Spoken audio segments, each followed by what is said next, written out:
Episode 2. Blood in the Water. The sun sank low over the swamp, its dying light casting long shadows through the dense cypress trees. The air was thick with the scent of moss and decay, the hum of insects rising like a chorus. At Rhino's hog farm, the pens were eerily silent. The hogs, sated from their midnight feast, lay in the mud, grunting softly. Lion leaned against the fence, his arms crossed, his gaze fixed on the horizon. He was still as a statue, his thoughts far away. Behind him, Panther approached, his boots crunching on the gravel. "They're sniffing around," Panther said, his voice low. "The cops. Lawson's been asking questions." Lion didn't respond right away. He tilted his head back, letting the humid air fill his lungs. "She's smarter than the rest," he finally said. "She'll figure it out if we're not careful." Panther nodded. "What's the move?" Lion turned to face him, his expression hard. "We keep going. The city's still full of sharks. We can't stop now. Rhino." The farm had belonged to Marcus Rhino Carter's father, a gruff man who had taught him how to work the land and respect its power. But respect had turned to fear when Rhino's father drank too much and lashed out with fists and words. One night, when Rhino was just 16, his father's anger had gone too far. A brutal beating left Rhino with a scar that stretched from his temple to his jaw, a reminder of the night he decided he'd never let anyone have power over him again. When his father died a few years later, Rhino inherited the farm. He kept the hogs, finding comfort in their simplicity, but the scars, both physical and emotional, never healed. Rhino's quiet demeanor masked a storm. He rarely spoke, but when he did, his words carried weight. The other members of the Mapogo knew better than to question him when he set his mind to something. The problem. The Mapogo's next target was Rudy "Ghost" Alvarez, a human trafficker who preyed on the vulnerable. His operation was run out of a dilapidated motel on the edge of town, a place where desperation and despair lingered in every shadow. Lion, Panther, Cobra, and Turtle met in the warehouse to plan their next move. "Ghost has people everywhere," Turtle said, laying a map on the table. "He's careful, but he's also greedy. He'll be at the motel tonight to collect his cut from the girls." Cobra leaned forward, his eyes gleaming. "Let me take this one. I'll make sure he never touches another girl again." Lion's gaze hardened. "You not ready to lead?" Cobra's jaw tightened, but he didn't argue. He knew better than to push Lion too far. The motel.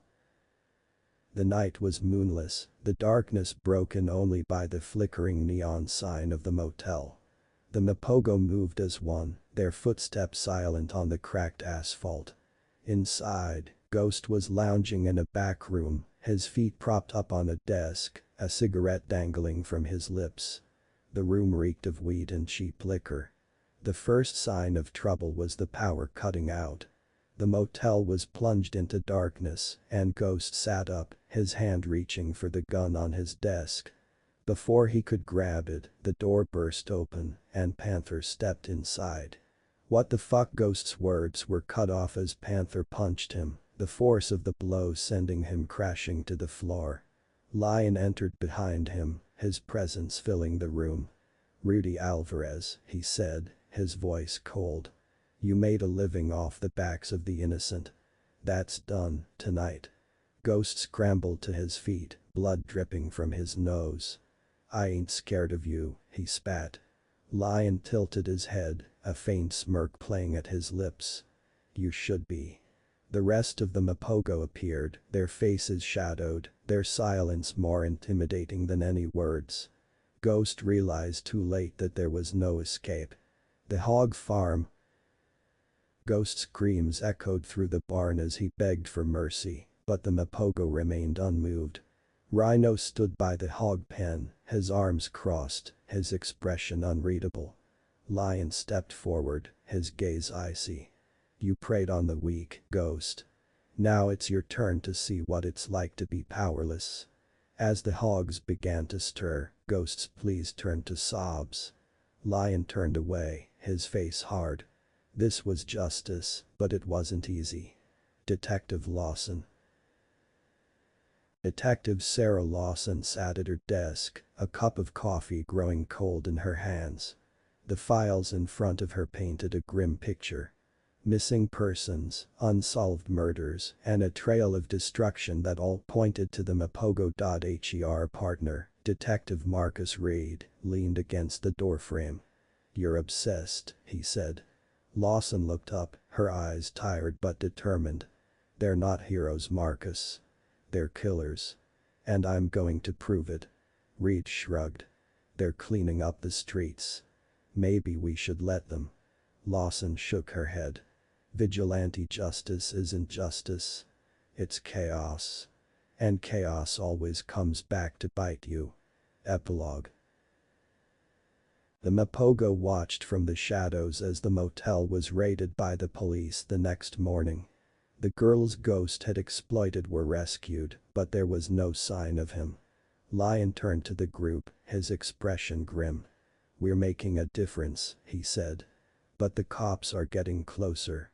We need to be smarter." Panther nodded. "We will be." But Cobra's gaze lingered on the flashing lights of the police cars, a dangerous glint in his eyes.